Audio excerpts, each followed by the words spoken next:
Along with Season 19, Bungie released a whole slew of new balance patches as they usually do, but this time they included over 30 reworks to exotics. And I've noticed that one specific change is flying way too far under the radar. What's up guys, my name is Amson. Today I'm going to be showing you how this exotic sniper went from trash to S tier overnight. This of course is the Energy 72 round per minute sniper rifle called Borealis, and it received some huge changes this season. Let's dive into them and I'll show you how much of a monster this weapon has become. So the exotic rework that we're going to be focused on today is the changes Bungie made to the exotic perk called the Fundamentals, which is found on Hard Light, Dead Messenger, and of course Borealis. Before Season 19, this perk basically just allowed you to change your damage type that your weapon would deal. You'd just hold reload and cycle through Void, Arc, and Solar. This was pretty nice inside of PvE because it allowed you to cover all elements to break shields with a single weapon. However, with Arbalest being as strong as it is, this perk became basically useless. And in PvP, it was mostly just a gimmick that allowed you to look at pretty different shiny colors on your gun. Well, I'm happy to say that Bungie has finally addressed that, and the Fundamentals is now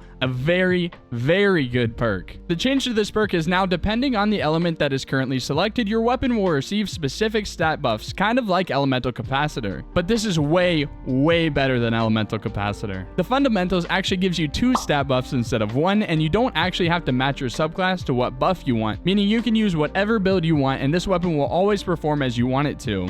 The stat buffs that it gives are as follows. If you have Void selected, you receive additional stability and aim assist. If you have Arc selected, you receive additional handling and range. And lastly, if you have Solar selected, you'll receive additional reload speed and airborne effectiveness. If you're keeping track, both the Void and Arc buffs sound pretty spicy if you put them on a sniper rifle. The stability from Void will make you receive less flinch and will also give you more aim assist. And who doesn't love more aim assist? And then if you equip Arc, you will get a nice spike in handling, which will boost your aim down sight speed and weapon ready speed. Along with that, it gives you just a straight up range buff. To my controller players out there, range on a sniper just makes it feel even more sticky and makes it generally easier to just hit your shots. So this is a very good option as well. Since this is a sniper rifle we're talking about, I wouldn't really mess around with Solar too much because the reload speed isn't as important as the other stat buffs that you can get. And unless you're a psycho that likes to jump in the air with a sniper rifle in this economy, the AE boost won't be too useful. When I read these changes, I knew I had to give Borealis another chance, and I really wanted to see which buff, Void or Arc, I would prefer.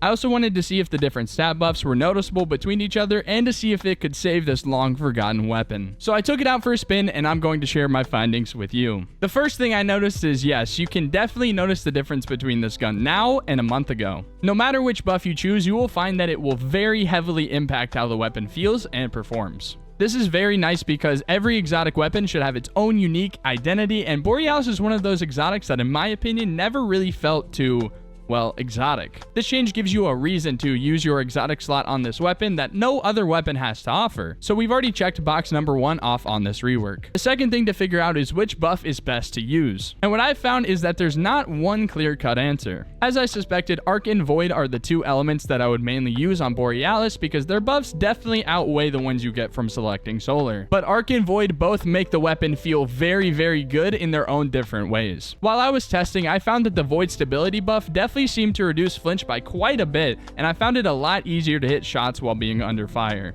The aim assist buff, of course, was very nice to have as well. The Arc buff, on the other hand, is also very strong. The gun overall felt way snappier due to the handling buff, and the range buff was actually very noticeable and made the gun feel a whole lot better when fighting from longer ranges. So, which one's better? As most things do in Destiny, it honestly comes down to preference. If you're a Warlock main like me and you like to use Ophidians, or maybe you main Hunter with Dragon Shadow, I would personally stick to Void because you aren't really going to benefit from the bonus handling. But if you don't have a way to buff your weapon handling and really like a snappy sniper, I would personally go with the Arc mode. It all comes down to your playstyle while sniping, your build, and which stats you find more valuable. Either way you go, this sniper is an absolute monster now, and I 100% recommend you guys go try it out. I use snipers quite a bit, and this quickly found its way into my small rotations of snipers that I use very often. So go out there, test the new Borealis out for yourself, and let me know down in the comments which elements and builds with this weapon you're finding feel the best to you. Thank you all so much for watching. Subscribe to not miss more Destiny 2 content from me, and I hope to see you guys in the next one.